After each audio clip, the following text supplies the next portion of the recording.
Hi there and welcome back to the Live Good Enough podcast. I'm Ross, this is Joe, and if you haven't been before, this is where we take 30 minutes every Friday to go through all the articles, all the discussions we've been having over at livegoodenough.com.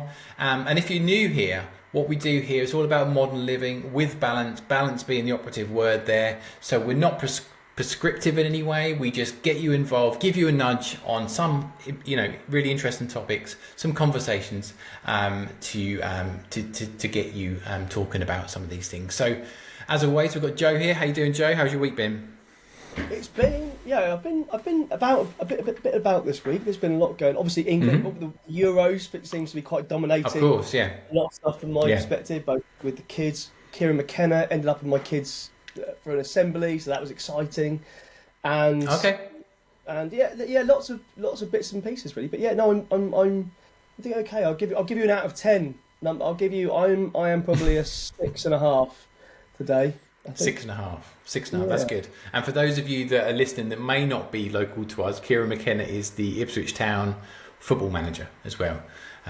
So that's quite good. Your boys must have been stoked about that. That was a 10 out of 10 for him. He was absolutely incredible experience. And I think, really good that they're doing that with local schools that are part of the foundation. So, I think... So Ipswich Town going around a few schools as part of that then, or...?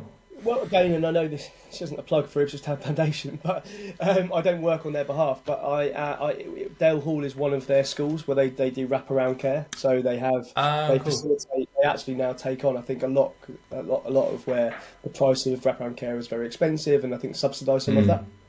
And Dale Hall's one of their schools, and he came in and did a talk about resilience, which I think was really cool.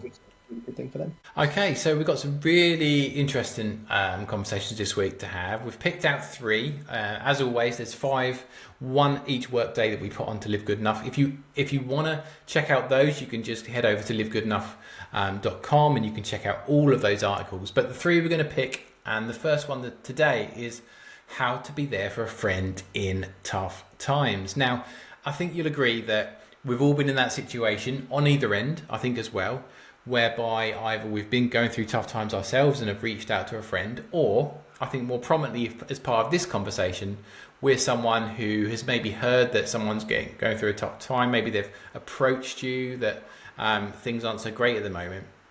And I think there's kind of a initial conversation we all have initially in our heads as to kind of what do I do? How can I best serve this friend in this moment? And I think the conversation in the article speaks to some of those things to be mindful of, because I think for some people, not knowing what to say or what they think they should say can really stop the conversation short. And especially I think today when we've got text messages and we've got WhatsApp messages and stuff like that, it's very easy, I guess, guide the conversation that way to quite a short, sharp stop. And the article speaks to that. And Joe, your experiences on, I guess, both being the person on the end of that help, but also the person that offers that as well. Yeah, I think for me it's actually sometimes, and I've been reminded of this really recently, about the simplicity of paying attention and giving, and I think as the article kind of said, like just being there. That would be my number one, would be having, a lot of the time, if someone is struggling, and even if I'm struggling, like actually what I don't want is someone to come and think they can solve everything and rescue me as part of that. And actually that's where all I want is actually someone there who's willing to give their time and attention for me. And that can sound quite self-indulgent or anything else, but it shows a real level of care, but really basic care, but of like having friends who are around us that are willing to give their time purely without agenda, without the thing of, that means that I'm going to have a chance and I'm thinking about the next thing I'm going to say. And I think I found that really difficult, the active listening piece. So I think both on receiving as well as giving, I think for me more, still is really basic, is like actually what do they really need? And in the world of having our phones and everything else, it's even, for me, has been even more important of acknowledging that what is a distraction. Well, even having my phone on the table. If I'm with someone that needs support, then that's showing that the phone is more important versus the person I'm talking to, or that I am making eye contact with that person and that they have my full and undivided attention. And that I would go probably no further beyond that and say, and maybe not looking to give advice or to solve, but asking what that person needs. So the other thing I think that I've seen is actually, and it is actually, it goes back to both me being in situations where I feel like I need support or otherwise, and actually I think I really value if someone says, what is it that you need to be in this moment? Do you need me to be, or do you want advice? Do you want me to give you my perspective? Would it be more helpful if I just listened to you? What is it that you need? And actually be more comfortable asking that question. Yeah. I'm guessing also, you know, for the person that's, you know, who's in that place, who is there for the other person, that could have not had any kind of, what's the word? They might not have had any notice that this was coming. So you might be engaged in a normal day-to-day conversation, and then this person may choose to offer you something as a remark or a comment. And I think for some people, because they haven't kind of had the time to kind of process, gather, be there for that person, it can be quite daunting, I think.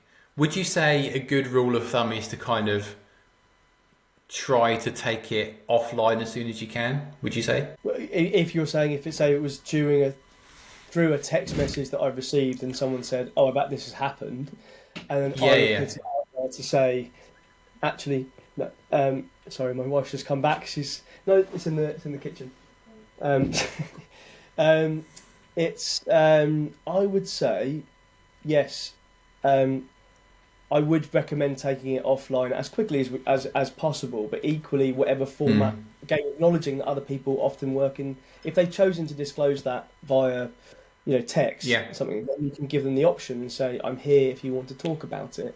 But equally, if you want to share with me, it could be voice note. I found actually really helpful recently, and I know that can be, some people find them really frustrating, but actually I've found that it's really powerful.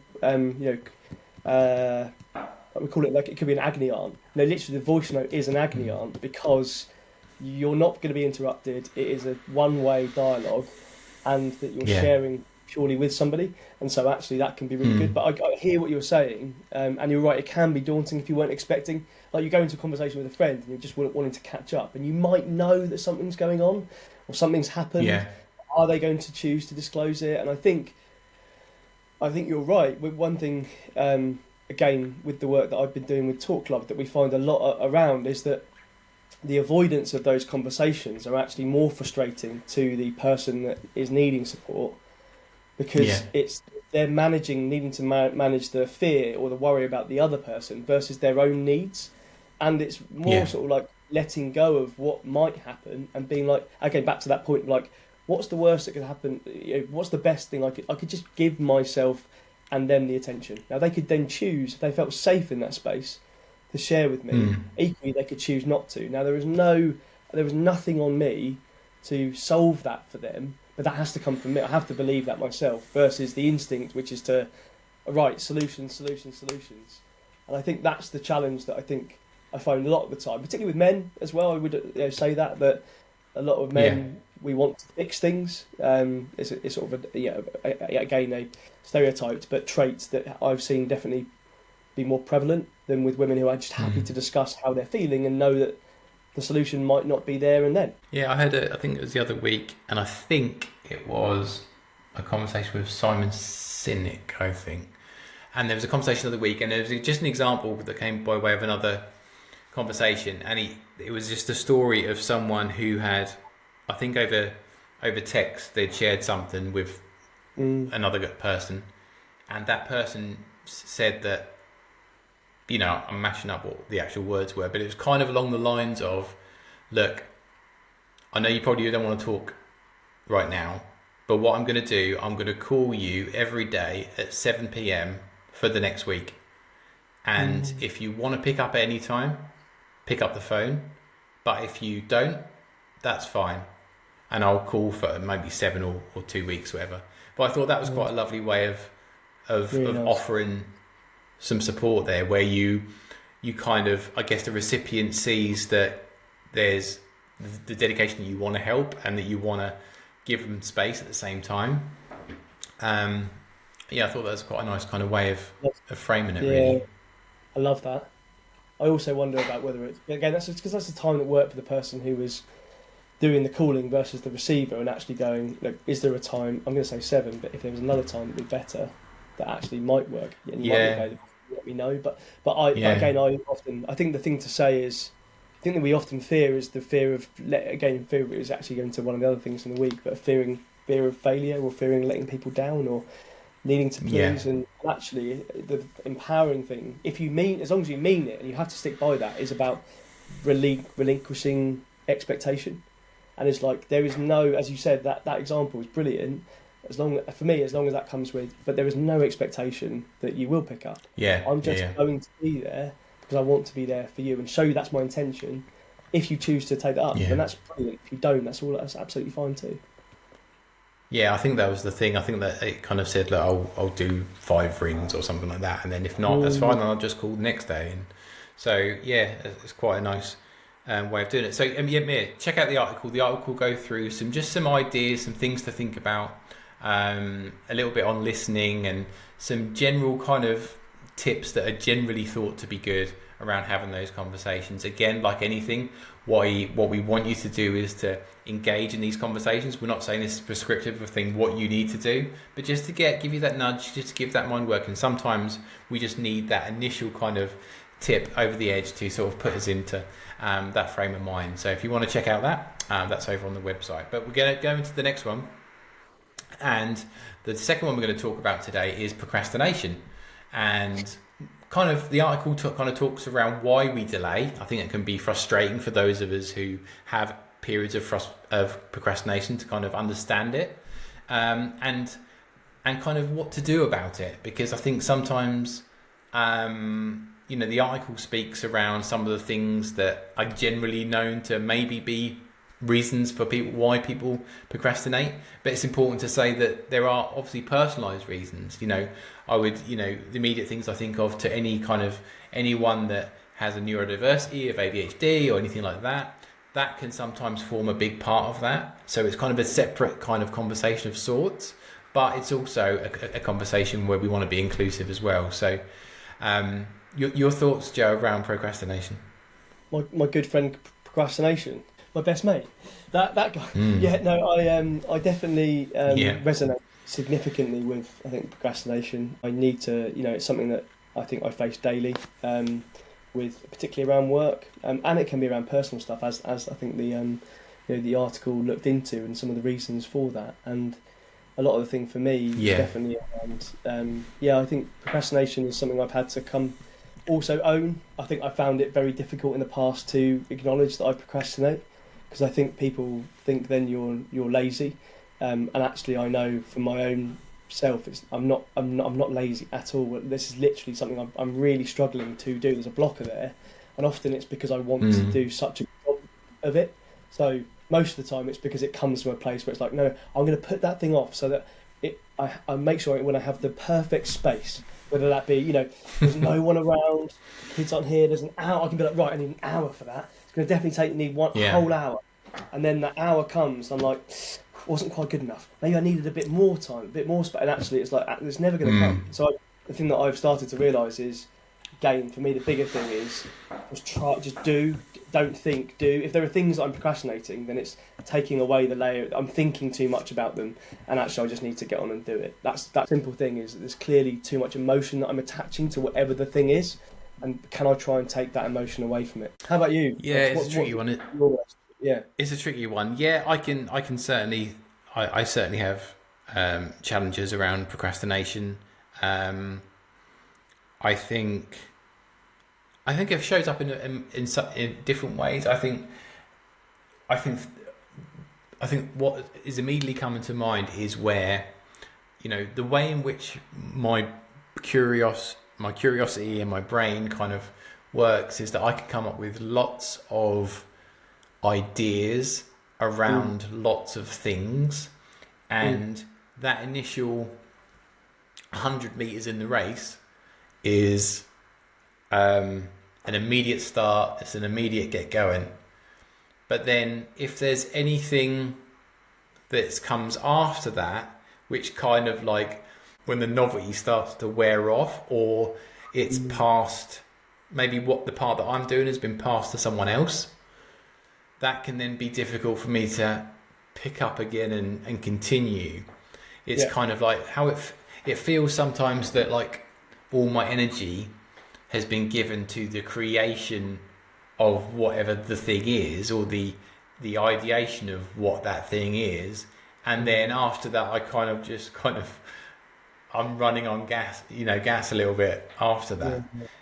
So what that then becomes is that there may be tasks that are there or that I need to do to follow a project on, but that takes significantly more effort than it does for those first early steps. I don't know if you can relate to that at all. That sounds really, really familiar to me, Ross. Yeah, I think you're exactly right, and it can be different at different stages of different things depending on the context. I think what I'd say, what you've just said, and I think I completely agree that there can be times when it's either that I can no longer see like the usefulness of the thing that I would be doing in order to finish that thing off, even though at the start of it I was like, this is going to be amazing, and then actually that's it, or it becomes something that I don't enjoy as much, and I don't feel I'm good at, and again that's something that will also a lot of that can be related around my own like a belief of ability, and I see that as a difficult thing to do, even though on paper it might not be hard. Like, I don't know, write. If someone said to me you had to write 1,500 words to get that thing done, that would be a big blocker. And I'd be like, well, what if I could just talk about it? And actually now technology can really help, because if I could talk about it and then use, let's say, AI to summarise my talking of it, then I've already written the stuff. And actually I find I'm a thinker-talker, so I find that actually that really helps me. So I found that not using technology is a really good, for me, a really good, it does unblock, but circumnavigate, get through, push to one side the procrastination on certain things in work. And would you say that the majority of what you procrastinate on are things whereby you think you believe your skill sets may be not to the level, or you feel that you are not as good as other tasks? For example, if there was something that you knew that you were brilliant at, you were in that early stages of this is really exciting, would you still procrastinate on those tasks? Yes. Yeah, I would. Okay, interesting. It's not the early stages of the idea. It's taking it from the idea to something else. Like, for example, I come up with the idea. It's down on paper. It's in a million different post-it notes. I can show you something now that I've got. I'm like, that's amazing. But how do I take those post-it notes and put them into a deck or presentation that is going to be needed to be presented to a board to get their buy-off? Suddenly I'm like, oh man, that is going to take me. I know that I can do it. I know that I think I'm good at it, but which way do I go about it? How do I do it? And again, I think all of the time we a lot of these decisions they can feel subconscious, but actually they are, I'm definitely noticing it a lot of the time. It's like, actually, why have I overcomplicated that? And could it be more simple than I thought it would? And it's in things where I know that I could do a good job, and there are therefore too many options in my head about the path I could take, because I'm not sure which one's the right one. So if that does that make sense from your side? Yeah. Quick question. Go back to school. Homework, coursework. Right. Did you do it as you go, or leave it right to the last minute and just cram? Last minute. Always, everything. Yeah, I did as well. I did as well. Yeah, if you were to, and that's been a pattern for work as well. A lot of my deadlines and stuff, particularly around, is I would, I get motivated by the failure. So, for example, if I know that if I don't get that thing done, then how someone would perceive me, and me also not having led into a process or something, versus the self-fulfillment of having done the task itself. It's the external lack of validation from somebody being like, I would be letting them down if I didn't do this thing by when I said I would, and it still sometimes doesn't motivate me hard enough to get the thing done. And then I get left, having let people down, that's probably my biggest fear is letting people down. I used to do this quite a lot. What really worked for me was kind of social accountability, or kind of, publicly saying you were going to do something, was kind of a really good thing for me, because like you, I hold the value of letting people down, or whatever that is. I hold that really high. So if I kind of told as many people I was doing a certain thing, or I was involved in a certain thing, that would really work for me. Now, I don't know if that's healthy long term, but that was certainly something that kind of has helped me through a few things, projects or ideas or that kind of thing. But yeah, if you listen at home or watching this over on Spotify or YouTube, we'd love to hear your thoughts on it. From when we put the post out, it was clear to see that there was a lot of you out there who could resonate with procrastination, and we'd love to hear kind of how it shows up for you. Obviously, you've got two examples here, but they're quite similar. But we'd love to know how that shows up for you. Whether in the workplace, at college, or any other place. Please let us know. We'd love to hear. But we need to move on to the last one, and this is all about. So it's one of these sort of bugbears for me, I think, and I think anyone who is in the wellness space, the productivity space, the enhance your life space, wherever that may be, career space even sometimes, is this notion of lost time that is potentially there every morning. And this can be called 5 a.m. club, it can be called early risers, early birds, whatever you want to call it.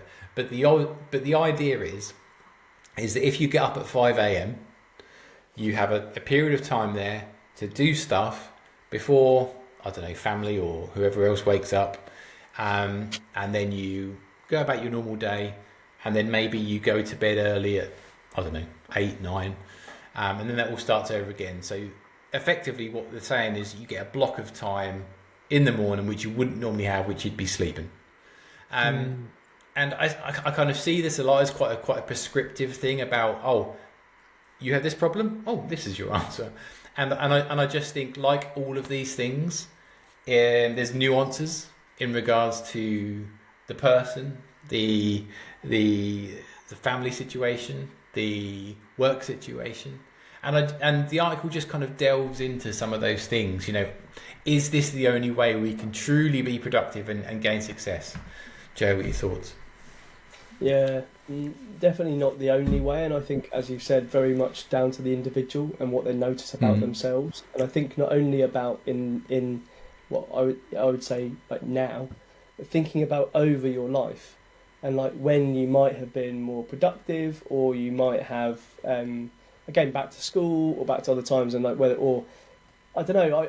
For me, I have to say I have been someone that does prescribe to the early club. And that's not a case of me going, oh, I have to get up at 5 a.m. and if I haven't, then I chastise myself. But it's actually been way more born out of acknowledging I work better when the world is asleep. So, or I get things done. Actually, I find it easier when there is less distraction, and literally less distraction from when people are awake. And if I was to, I have actually found it to be very helpful to get up really early, because then that does give me some window where that's time that I can control. And then the flip side is the other way. But I would always say this is dictated by bedtime. So I never would, if I was doing the opposite the other way and stayed up till like 2 a.m, I'm not going to expect to get up at 5 or 6.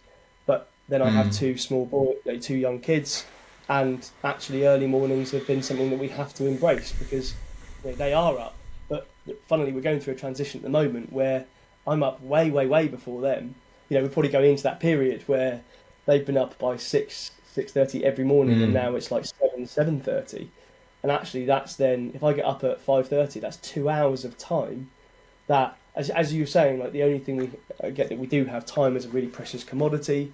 And I think again, I agree. It really rubs me up the wrong way, or as a sort of, if I'm holding my chest now, some sort of like visceral reaction to a lot of the wellness space that's like, 5 a.m, it's the way forward, it's the only thing, it's what I've seen works, like, do it. I'm like, well, what if your situation doesn't mean you can do that? Or what if you know that doesn't work for you? And I would say, work with whatever works for you. Now, I know for me, actually, mornings are better. And in the evening, I find I'm really knackered. And I'm more times than not, I'm forcing myself to do something than I am really enjoying that space. And I can get really tired. So, yeah, I for me, mornings have been really good. Particularly, I found exercise, even exercise first thing. And I know that, again, is a cliche, but mine isn't like really heavy exercise. It's just moving.